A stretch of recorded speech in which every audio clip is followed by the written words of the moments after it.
Donc aujourd'hui, nous allons voir et parler de la foi vivante à l'œuvre. Nous allons parler aussi d'un contraste entre la foi qui est vivante et véritable et une foi qui est morte. Une foi vivante qui sauve est une foi qui est à l'œuvre, qui est active, tandis qu'une foi qui est morte ne fait rien. Dans ce passage aujourd'hui, nous allons voir un principe simple. Une vraie foi en Jésus-Christ est toujours accompagnée d'actions, d'œuvres qui résultent de l'obéissance que nous allons avoir pour Jésus. Pour rappeler maintenant une idée qui vient du début de notre étude dans l'épître de Jacques, d'il y a quelques semaines en arrière, on met parfois l'épître de Jacques et ce que je dis Jacques en contraste ou en opposition à ce que dit Paul. Et j'avais expliqué au début de notre étude que Paul, lui, explique que nous sommes sauvés par la foi et par la grâce. Mais Paul est en train de débattre l'idée du salut pour ceux qui ne croient pas encore en Jésus, qui ne sont pas sauvés. Et il leur explique comment être sauvés. Et c'est par la foi en Jésus-Christ.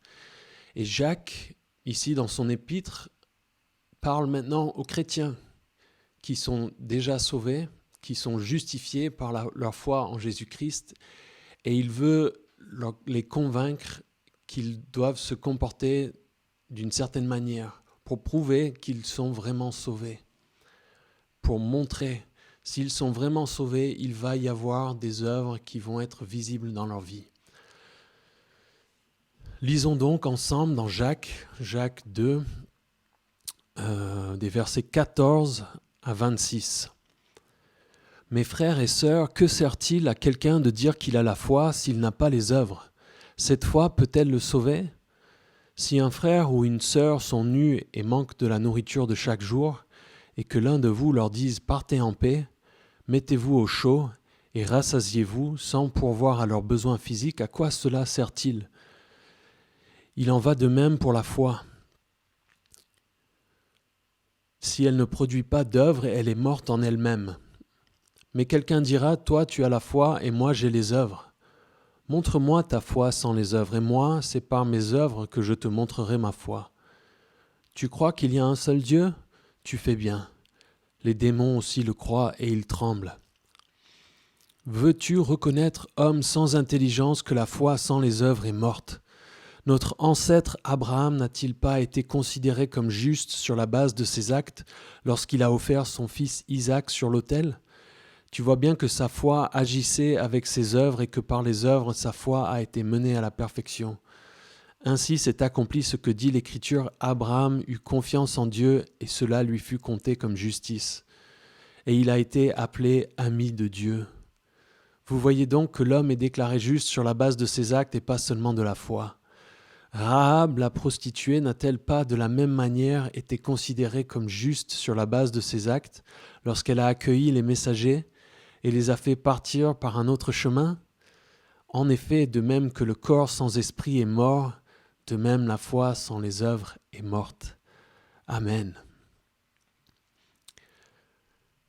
Jacques commence donc ce passage au verset 14 en disant « Mes frères et sœurs, que sert-il à quelqu'un de dire qu'il a la foi s'il n'a pas les œuvres ? Cette foi peut-elle le sauver ?» Alors, que sont les œuvres ? Est-ce qu'il s'agit surtout d'œuvres miraculeuses ou de choses pratiques, de choses spirituelles ou de choses matérielles ? Ici, Jacques parle de choses très pratiques et concrètes. Il parle d'actions pratiques qui sont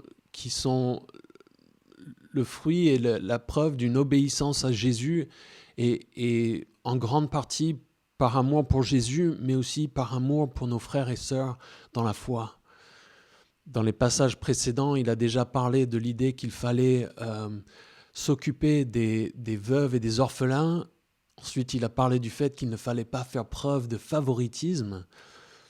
Ici, il va parler de choses très pratiques et concrètes, des œuvres, de bonnes actions, de bonnes œuvres que nous faisons pour les gens autour de nous, des actions d'amour et de grâce manifestées pour nos frères et sœurs et aussi pour notre Seigneur et Sauveur. Et donc, il dit, à quoi ça sert de dire qu'on a la foi si on n'a pas les œuvres ?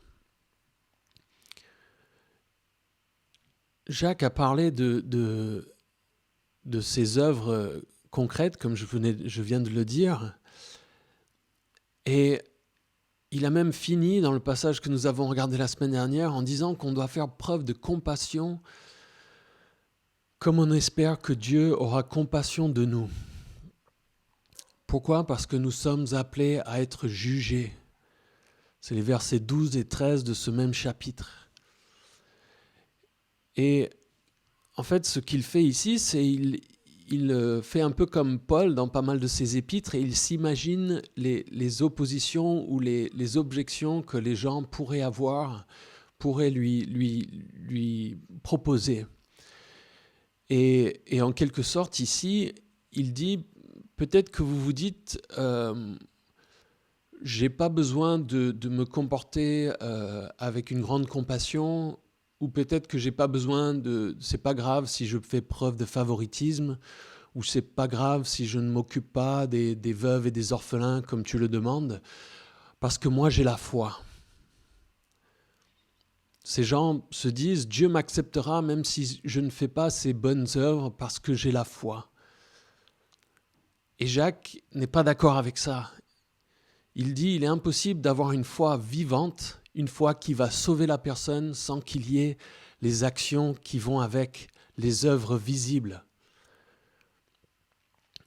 Et donc il dit à cette personne qui dit avoir la foi, il dit, peut-être que tu as une foi, même s'il ne le reconnaît même pas vraiment, mais il dit surtout, est-ce que tu as le bon genre, est-ce que tu as le bon type de foi ?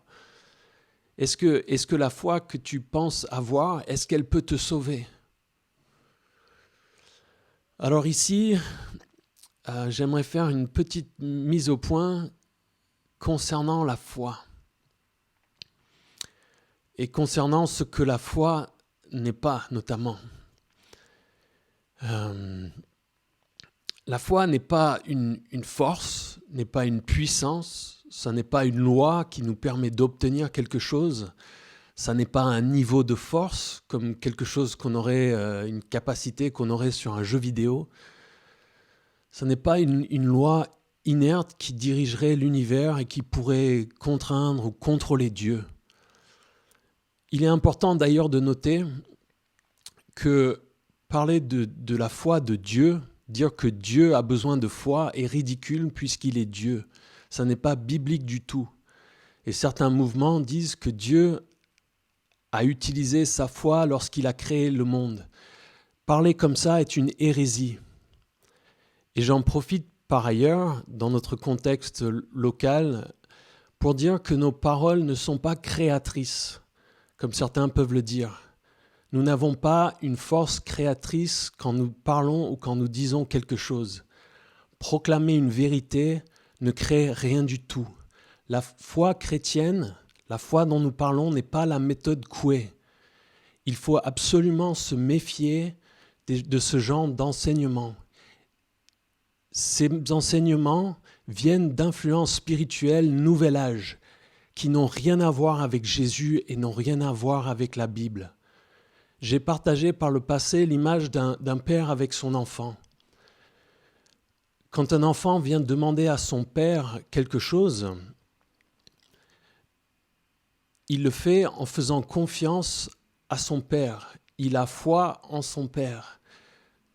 Quand mes enfants viennent me demander quelque chose, ils me le demandent en pensant que je peux leur donner. Mais ils ne pensent pas, et ça ne leur passe absolument pas par la tête de se dire que s'ils n'obtiennent pas ce qu'ils me demandent, c'est parce qu'ils manquent de foi. Ou que s'ils avaient plus de foi, ils pourraient m'obliger à leur donner ce qu'ils espèrent. C'est pas parce qu'ils proclament ou qu'ils disent à voix haute quelque chose qu'ils vont l'obtenir de ma part. Non, ils demandent simplement, et moi, en tant que père, je leur donne et je leur accorde suivant ma volonté. De la même manière, Dieu, notre Papa au ciel, il est bon. Nous lui demandons avec foi, sachant qu'il peut nous donner les choses que nous lui demandons et qu'il peut nous les refuser.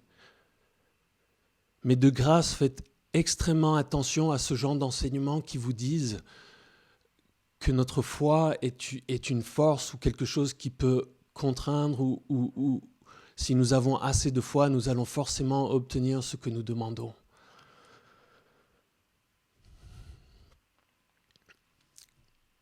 Pour continuer peut-être sur cette parenthèse, certains mouvements se servent même de cette foi pour profiter des gens.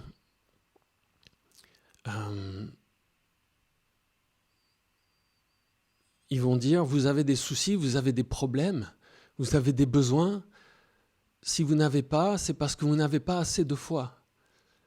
Et souvent, ils ajoutent entre parenthèses, donnez votre argent pour montrer, faire preuve de votre foi. Et c'est un scandale. Nous voyons dans le passage ici aujourd'hui que ces personnes, quand ils ont en face d'eux quelqu'un qui est dans le besoin, ils devraient aider, donner leur argent à ceux qui sont dans le besoin. C'est le monde à l'envers. Et ça rappelle d'ailleurs une discussion entre Jésus et les pharisiens concernant un homme aveugle, où il disait, est-ce la faute de ses parents ou sa faute ? Il mettait la faute sur la personne alors que ça n'avait rien à voir. Et pour revenir à cette idée d'enfant avec son papa, est-ce que ce ne serait pas tellement triste si un enfant se morfondait dans sa chambre en se disant qu'il n'avait pas obtenu le dessert qu'il voulait ou le cadeau qu'il voulait parce qu'il pensait ne pas avoir suffisamment foi en ses parents, qu'il se concentrait totalement sur lui-même plutôt que d'accepter simplement que c'est son père qui décide de lui donner ou de ne pas lui donner. La vérité est, et nous le voyons de nos jours, c'est que nous allons traverser des difficultés, nous allons vivre des choses difficiles et avoir des déceptions, du découragement, des difficultés. Jacques nous a dit de nous réjouir même de ces épreuves, de dire ces difficultés et ces choses que nous avons à vivre, elles sont bonnes quand nous nous appuyons sur Jésus et quand nous lui faisons confiance parce que il est bon et il se sert de ces choses pour nous faire gagner en maturité. Ces signes, ces épreuves ne sont pas le signe d'une foi défaillante ou d'un péché forcément. Nous pouvons vivre des difficultés et passer par des circonstances difficiles quand nous faisons des choses qui sont des péchés. Ça, il y a des conséquences aux péchés que nous commettons, mais pas toujours. Nous voyons cette crise actuellement dans le monde du coronavirus et nous voyons que des frères et sœurs entre nous tombent malades. Et ces frères et sœurs d'entre nous qui tombent malades, c'est parce que Dieu le décide et ce n'est pas parce que ces personnes n'ont pas assez de foi ou n'ont pas fait ce qu'il fallait, n'ont pas assez donné d'argent à tel ou tel ministère ou qu'ils n'ont... ou autre chose de ce genre-là. Ça, c'est des mensonges. Paul, dans Romains 8, versets 37 à 39, nous dit « Au contraire, nous sommes dans tout cela plus que vainqueurs grâce à celui qui nous a aimés. En effet, j'ai l'assurance que ni la mort, ni la vie, ni les anges, ni les dominations, ni le présent, ni l'avenir, ni les puissances, ni la hauteur, ni la profondeur, ni aucune autre créature ne pourra nous séparer de l'amour de Dieu manifesté en Jésus-Christ, notre Seigneur. » La mort ou la vie ne peuvent pas nous séparer de Jésus-Christ. C'est ça qui doit nous réjouir. Et je viens de prendre un moment pour dire ce que la foi n'est pas. Qu'est-ce que la foi ? La foi, c'est toujours attaché à Jésus, à Dieu. Et ce n'est pas seulement quelque chose qui nous permet de faire des miracles ou des choses spectaculaires, c'est le fait de croire en Jésus, d'avoir confiance en lui, qu'il nous sauve, qu'il est mort pour nous, qu'il nous aime et que ces vérités, quelles que soient nos circonstances, sont toujours vraies et que si nous lui faisons confiance, il va être puissant pour nous sauver, pour nous amener au ciel avec lui, quoi qu'il puisse nous arriver dans cette vie. Dans Hébreux, chapitre 11, les versets 1 à 3, il est écrit « Or la foi, c'est la ferme assurance des choses qu'on espère, la démonstration de celles qu'on ne voit pas. C'est à cause d'elle que les anciens ont reçu un témoignage favorable. Par la foi, nous comprenons que l'univers a été formé par la parole de Dieu, de sorte que le monde visible n'a pas été fait à partir des choses visibles. » Quelles sont ces vérités, ces choses qu'on espère, celles qu'on ne voit pas ? Ce ne sont pas des choses que nous décidons, nous, d'espérer ou de souhaiter. Non, ce sont des vérités qui sont vraies et la Bible nous en annonce plein. Dieu existe et il est souverain. Dieu nous aime. Dieu a envoyé son Fils unique mourir pour nous. Nous sommes pécheurs. Nous avons un problème avec Dieu et nous risquons l'enfer en tant qu'êtres humains. Mais nous pouvons être réconciliés avec lui grâce à la foi en son Fils Jésus-Christ. Et nous devons nous repentir et changer de manière de vivre. Et Dieu nous aide dans ça en nous donnant son Saint-Esprit pour nous transformer de l'intérieur. Et il nous donne aussi la Bible, l'Église, la prière. Et la Bible nous explique aussi qu'il y a une vie après la mort. Et si nous croyons en ces choses, si nous avons la ferme assurance de ces choses, alors il va y avoir une démonstration, une manifestation de ces idées, de cette réalité dans nos vies. Les idées, les choses que nous pensons et que nous croyons se manifestent dans la manière dont nous vivons. Pour revenir ici au texte, Jacques écrit à des chrétiens qui sont majoritairement juifs à son époque. Et il faut donc se mettre à leur place. Ils sortent de la religion juive et de cette manière de vivre extrêmement rigide et complètement régie par la loi. On peut imaginer ces juifs qui découvrent la foi chrétienne et le salut par la foi et qui sont tellement heureux. La foi chrétienne, comparée à cette rigidité de la foi juive, devait leur sembler comme un dessert, comme un délice, comme quelque chose de tellement facile. Mais ils risquaient de tomber dans l'excès inverse, en disant « ce que je fais n'importe pas, je suis sauvé par la foi ». Et Jacques n'est pas d'accord avec ça et veut les corriger. Jacques, ici, encore une fois, ne contredit pas Paul. Comme je l'ai annoncé au début de notre étude, Paul et Jacques disent la même chose, mais avec deux approches différentes. Paul insiste que nous ne sommes pas sauvés par les œuvres de la loi, c'est-à-dire les œuvres d'obéissance à la loi qu'on faisait pour être sauvé. Tandis que Jacques, ici, explique quel type de foi sauve.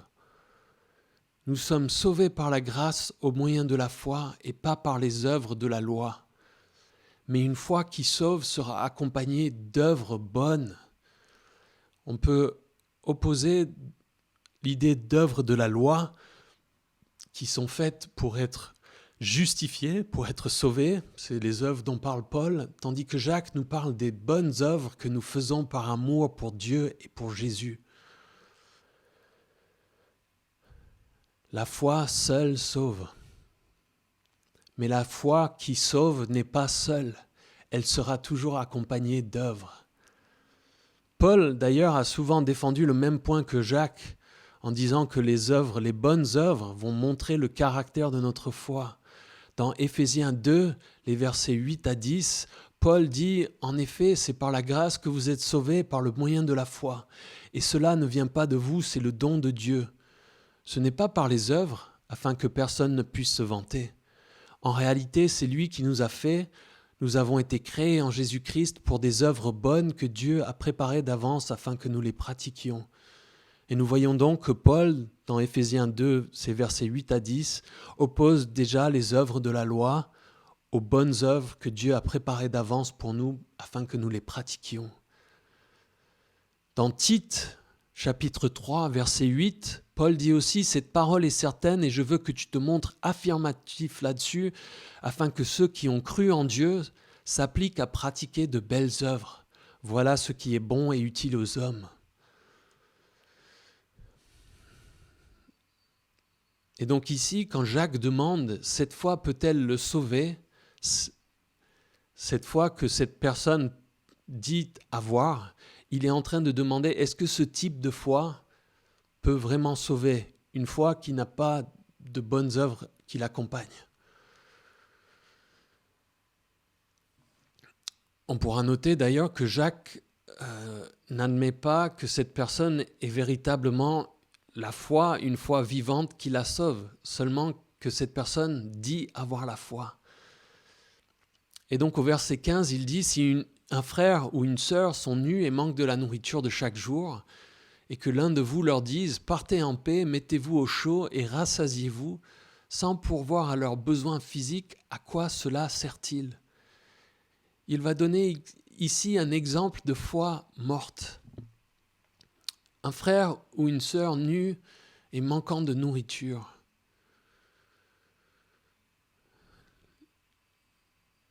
La thèse de Jacques ici, c'est que si nous n'arrivons pas à montrer de l'amour pour nos frères et sœurs en Jésus-Christ, dans un cas simple comme celui-ci, ça démontre que nous n'avons pas une foi vivante. Or, seule une foi vivante en Jésus-Christ peut nous sauver.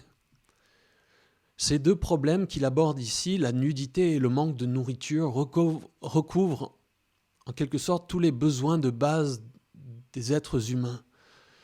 C'est une manière de parler pour décrire toutes les difficultés qu'un être humain peut vivre et qui peut être soulagé par l'aide d'un autre. La nourriture et le vêtement recouvrent tous les besoins de base des êtres humains. Et c'est un motif qu'on retrouve dans la Bible. Dans Genèse 28, 20, Jacob fit ce vœu, « Si Dieu est avec moi et me garde pendant mon voyage, s'il me donne du pain à manger et des habits à mettre. » Il parle ici du pain à manger et des habits à mettre. Jésus, dans Matthieu 6, 25, sur le sermon sur la montagne, dit « C'est pourquoi je vous dis, ne vous inquiétez pas de ce que vous mangerez et boirez pour vivre, ni de ce dont vous habillerez votre corps. La vie n'est-elle pas plus que la nourriture et le corps plus que le vêtement ?» Et puis, dans 1 Timothée 6, 8, Paul nous dit « Si nous avons de la nourriture et des vêtements, cela nous suffira. » C'est un peu comme au début de l'épître de Jacques, quand Jacques a parlé des orphelins et des veuves. Ce n'est pas pour dire que nous avons uniquement à nous occuper des orphelins et des veuves. Il utilise ça comme une manière de décrire les gens dans le besoin. Et ici, de la même manière, il parle des besoins de base des êtres humains. Si nous disons donc « mettez-vous au chaud et rassasiez-vous », c'est une preuve que la personne qui parle est consciente du besoin de ses frères et sœurs, consciente que la personne en face a besoin de nourriture et de vêtements. Et donc, étant parfaitement consciente du besoin de ce frère ou cette sœur,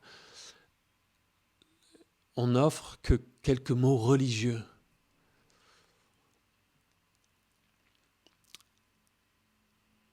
Ici, c'est important de le noter en tant que chrétien, parce que c'est un danger qui nous guette. Un danger en tant que pasteur, évidemment, mais en tant que chrétien de manière générale. Nous devons faire attention quand nous avons en face de nous un frère ou une sœur qui vient et qui nous exprime un besoin et que nous avons les moyens de répondre et de pourvoir à ce besoin à ce moment-là. et que nous ne faisons que dire des choses religieuses, peut-être des versets ou peut-être même la prière. Et la réalité est que parfois, en tant que chrétiens, nous prions quand nous devrions agir. Et nous devons faire attention et preuve de discernement de ne pas utiliser la prière comme une excuse pour ne pas agir. Nous ne devons pas utiliser la prière ou la Bible, ces mots spirituels que nous pourrions dire pour paraître spirituels au lieu de faire ce que nous devrions faire. Parfois, nous devrions moins prier et plus agir pour ceux dans le besoin.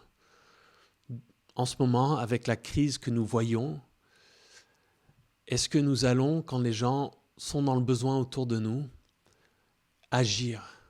Ou est-ce que nous allons dire, oui, je vais prier, mais tu comprends, je ne peux pas sortir, il y a le risque que je sois contaminé. Peut-être,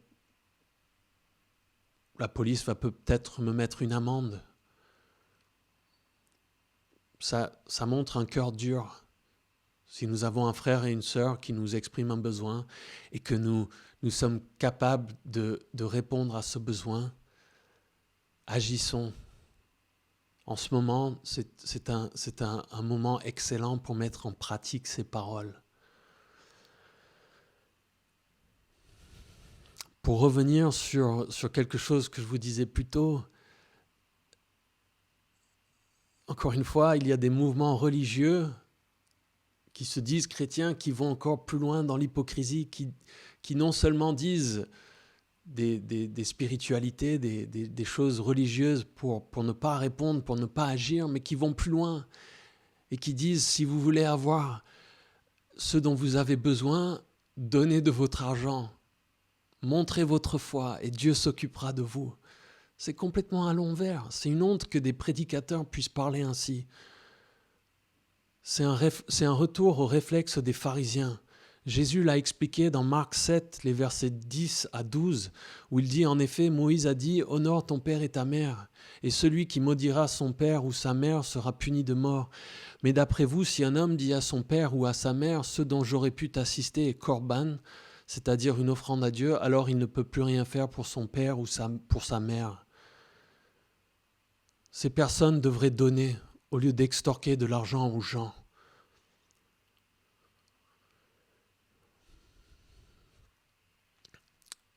Ici, on pourrait aussi continuer avec cette idée du papa et de ses enfants que je vous montrais déjà. Si un papa laisse deux enfants quelque temps seuls entre eux, peut-être un frère plus âgé et un enfant ou un petit frère ou une petite sœur, et puis quand le papa revient, il trouve l'enfant, le petit enfant en train de pleurer parce qu'il a faim, parce qu'il a froid, parce que le grand frère ne s'est pas occupé du petit frère ou de la petite sœur. Quand le petit frère est venu le voir, il lui a dit « Oui, que papa te bénisse, papa s'occupera de toi ». Est-ce que le papa, en rentrant à la maison, va être content de ce grand frère ? Non, il va lui dire, tu aurais dû t'occuper de ton petit frère, tu sais que tu pouvais aller lui chercher à manger, que tu pouvais lui mettre une couverture pour qu'il n'ait pas froid. La vraie foi qui sauve, une foi vivante, et les œuvres qui vont avec ne sont pas que des choses spirituelles. Il doit aussi y avoir une attention envers les besoins les plus simples et les plus terre à terre, comme le besoin de vêtements et de nourriture. Jésus a parlé de donner un verre d'eau à quelqu'un. Faisons attention en tant que chrétiens de ne pas tomber dans cette pseudo-spiritualité, mais de faire nos efforts de manière pratique. Je me réjouis d'ailleurs de ce que beaucoup d'entre nous avons cette foi, et je la vois à l'œuvre en ce moment parmi nous, beaucoup d'entre vous qui êtes à prendre des nouvelles, à être prêts à montrer votre amour pour vos frères et vos sœurs en faisant des choses pour eux. Verset 17, « Il en va de même pour la foi. Si elle ne produit pas d'œuvre, elle est morte en elle-même. » Jacques ici mentionne pour la première fois ce que j'ai déjà mentionné, une foi morte. La foi seule nous sauve, mais la foi vivante. Et nous pouvons déterminer si une foi est vivante en regardant les œuvres qu'elle produit. Et s'il n'y a pas d'œuvre produite, Jacques nous dit que cette foi est morte. Une foi vivante est une foi réelle. Si nous croyons vraiment quelque chose, nous allons agir en conséquence. Si je mets vraiment ma foi en Jésus, je vais m'occuper de ceux dans le besoin autour de moi parce qu'ils me le demandent. Encore une fois, quelque chose que j'ai déjà mentionné par le passé à l'Église, il y a cette idée d'imaginer comment nous vivrions, comment nous nous comporterions si on était sûr qu'une bombe atomique allait atterrir sur la ville où nous habitons, sur Nice par exemple. Si nous sommes vraiment convaincus, pleinement convaincus qu'une bombe va tomber sur Nice dans les jours à venir, nos comportements vont le montrer. Nous allons nous comporter différemment. Il va y avoir des œuvres qui montrent, des actions qui montrent que nous croyons que la ville de Nice va être détruite, par exemple. Et en ce moment, avec la crise que nous vivons, avec cette maladie du Covid-19, nous voyons que les gens, à partir du moment où ils sont pleinement convaincus de la réalité de cette maladie et du danger qu'elle peut représenter, qu'ils se comportent différemment. Jacques, dans le passage juste avant celui que nous regardons aujourd'hui, nous a dit « Comportons-nous comme des gens qui nous rendons compte que nous allons être jugés par une loi de liberté, que nous allons nous tenir devant Dieu, que Dieu nous demande de faire des choses en tant que chrétiens. Nous devons donc obéir. »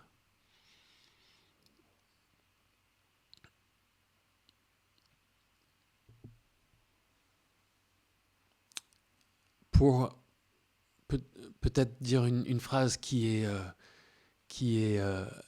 nous aide à comprendre, dans l'idée que des œuvres, des bonnes œuvres qui ne nous sauvent pas, on pourrait dire que les bonnes œuvres ne donnent pas vie à la foi, mais les œuvres sont les effets visibles d'une foi qui vit.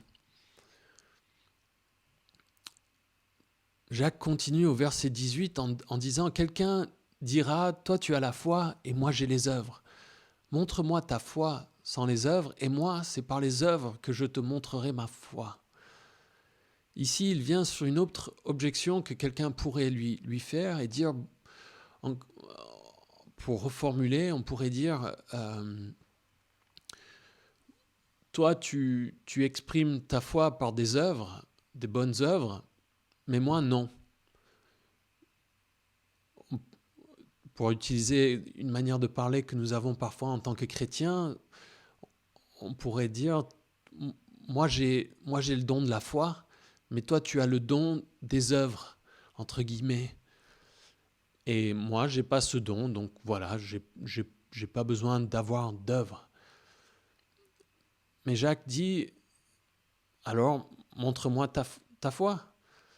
Et la personne, à ce moment-là, va être dans l'embarras parce qu'elle ne peut pas le montrer, elle ne peut pas le prouver.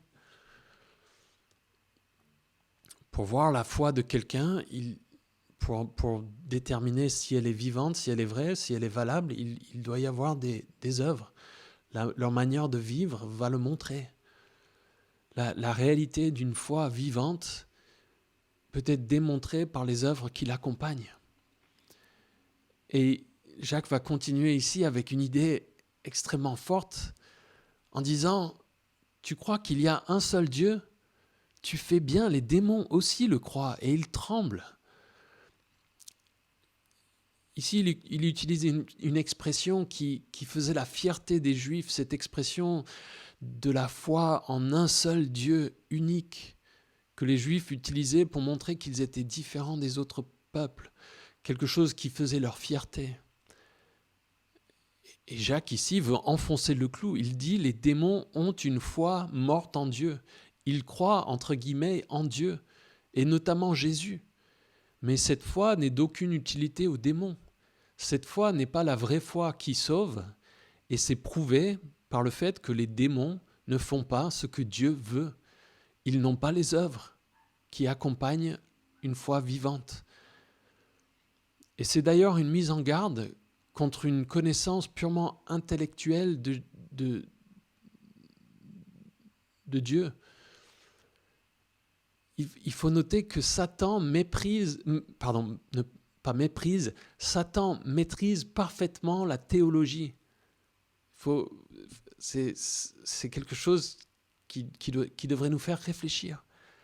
Satan maîtrise parfaitement la théologie dans même ses détails, mais il n'obéit pas à Dieu. Et ici, c'est la question centrale. Et il continue, Jacques, ici, en disant « Veux-tu reconnaître, homme sans intelligence, que la foi sans les œuvres est morte ?» Il a des mots durs ici. Et il va continuer en se servant de l'Ancien Testament pour démontrer ce qu'il a déjà dit concernant la vraie foi en Jésus-Christ. Une foi qui n'est pas accompagnée d'œuvres est morte et ne peut sauver quelqu'un.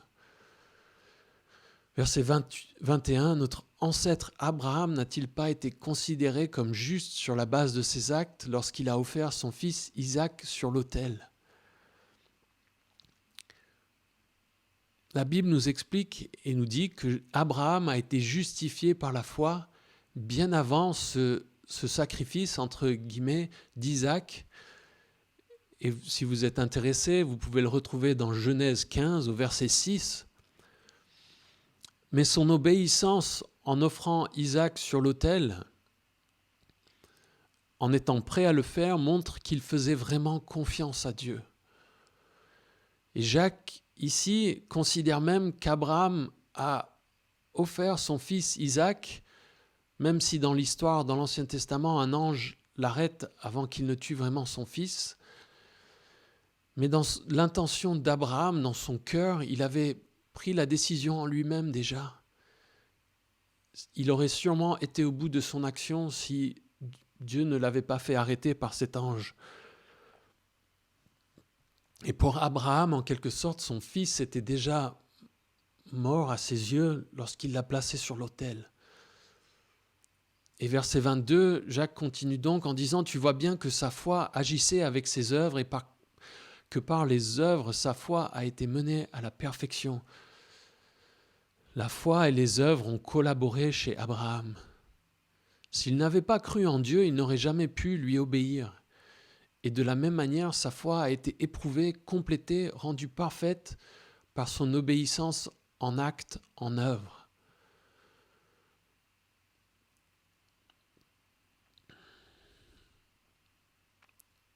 Quand nous disons avoir la foi en Dieu et que nous obéissons, quand nous voyons Dieu agir, répondre, quand nous comprenons mieux qui il est, quand nous comprenons mieux les vérités qui le concernent, quand nous mettons notre vie en jeu et que nous le voyons répondre, notre foi est perfectionnée, la confiance que nous avons en Dieu va grandir. Et verset 23, Jacques continue donc en disant « Ainsi s'est accompli ce que dit l'Écriture. Abraham eut confiance en Dieu et cela lui fut compté comme justice. Et il a été appelé ami de Dieu. » Abraham a vraiment cru en Dieu. Ses actions le montrent, le prouvent. Cette foi lui fut comptée comme justice et il a été appelé ami de Dieu. Quelle expression merveilleuse. Est-ce que vous voulez être appelé ami de Dieu? Alors faites-lui confiance. Dans ces périodes, dans ces temps difficiles où nous sommes peut-être confinés, isolés, vous pouvez être ami de Dieu. Vous pouvez avoir Dieu comme ami. Est-ce que ce n'est pas merveilleux? C'est une des vérités que la Bible nous annonce. Nous pouvons avoir confiance en Dieu.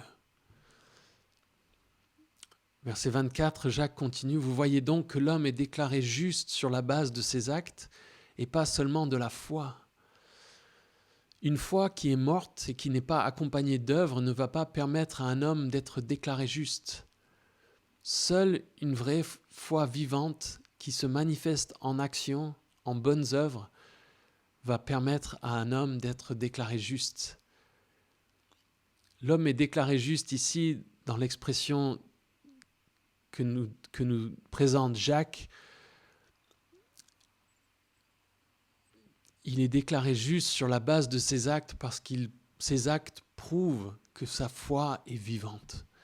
La foi en Jésus justifie l'homme, mais les œuvres démontrent que la foi est réelle, vivante, capable de sauver.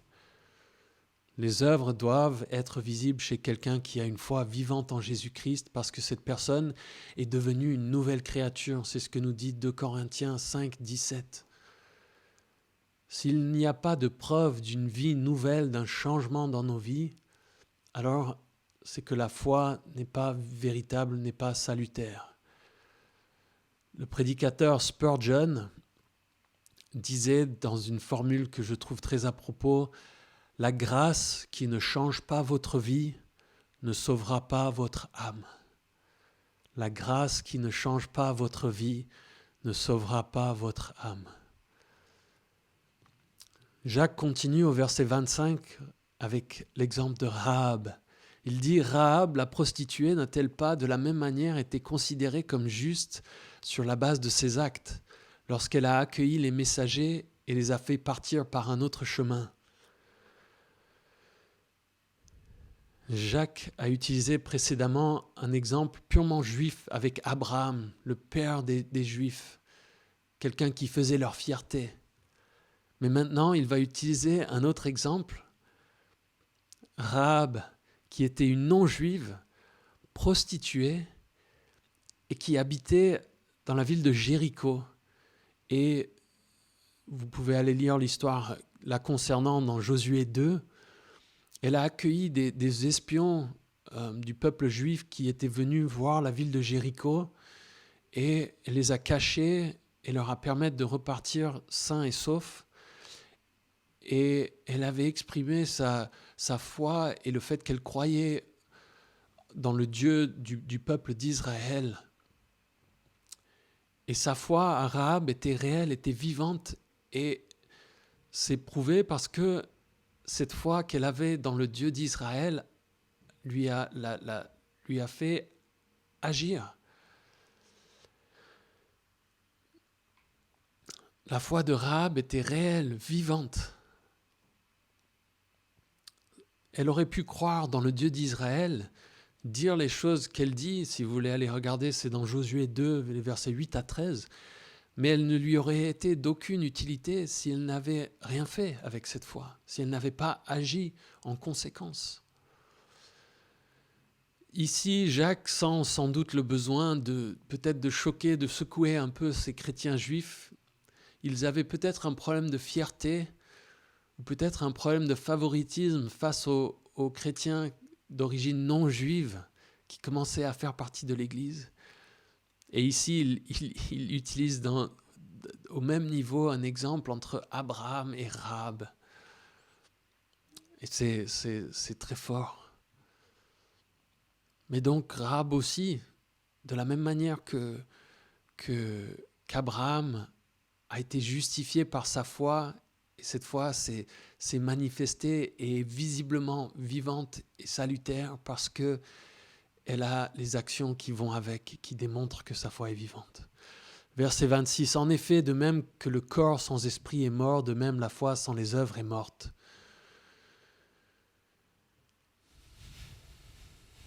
Un corps sans vie, c'est un cadavre. Et de la même manière, on peut avoir une foi morte qui ne fait rien, qui est incapable de sauver. La foi sans les œuvres est morte. Il peut y avoir une foi morte, c'est un type de foi. On peut dire j'ai la foi, mais si la foi est morte, elle ne sert à rien. Ce n'est pas le bon type de foi pour être sauvé.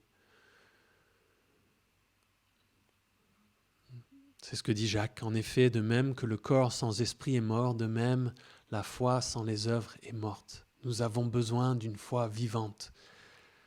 Un exemple qui aide à comprendre cette idée, c'est l'exemple d'un arbre fruitier. Où est la vie dans l'arbre ? Elle est dans les racines et dans la sève qui circule à l'intérieur de l'arbre. Comment on voit cette activité et cette vie? On voit l'activité et la vie dans l'arbre par les fruits qui poussent sur l'arbre. Les fruits ne sont pas la source de la vie de l'arbre, mais si l'arbre est vivant, il va forcément produire des fruits. Et c'est quelque chose que nous pouvons associer à l'idée du fruit de l'esprit, que nous voyons dans Galates 5 au verset 22. Le fruit de l'esprit, c'est l'amour, la joie, la paix, la patience, la bonté, la bienveillance, la foi, la douceur, la maîtrise de soi. Et dans Éphésiens 5, les versets 9 à 10, le fruit de l'esprit consiste en effet dans toute forme de bonté, de justice et de vérité. Discernez ce qui est agréable au Seigneur. Vous noterez que dans ces deux passages, ce fruit de l'esprit, ces choses qui se montrent, qui se manifestent dans la vie du croyant, par l'effet du Saint-Esprit dans la vie du croyant, ce sont des choses qu'on voit dans les comportements, dans ce que les gens font, dans comment ils se comportent, et notamment vis-à-vis des autres. Les fruits, encore une fois, ne sont pas la source de la vie de l'arbre, mais un arbre qui est vivant va produire des fruits. Une foi véritable et vivante, une foi qui est capable de me sauver, une foi en Jésus-Christ, c'est croire au point d'obéir. Alors mes frères et mes sœurs, obéissons de manière pratique. Comme Jacques nous appelle à le faire, aimons-nous les uns les autres. Ne soyons pas de ceux qui tombent dans une spiritualité de façade. Soyons de ceux qui nous occupons les uns des autres. Prions pour que Dieu travaille dans nos vies, au milieu de nous, pour nous faire grandir dans cet amour, dans un amour concret, dans un amour qui se manifeste par de bonnes œuvres, de bonnes actions. Prions ensemble. Notre Dieu, nous te remercions pour ce passage. Nous te remercions pour ton Fils Jésus-Christ, qui est venu, qui est mort sur la croix pour que nous puissions être sauvés, pour que nous puissions recevoir le don du salut, de la grâce. Ce n'est pas quelque chose que nous méritons par les œuvres de la loi, mais c'est quelque chose que nous recevons par la foi.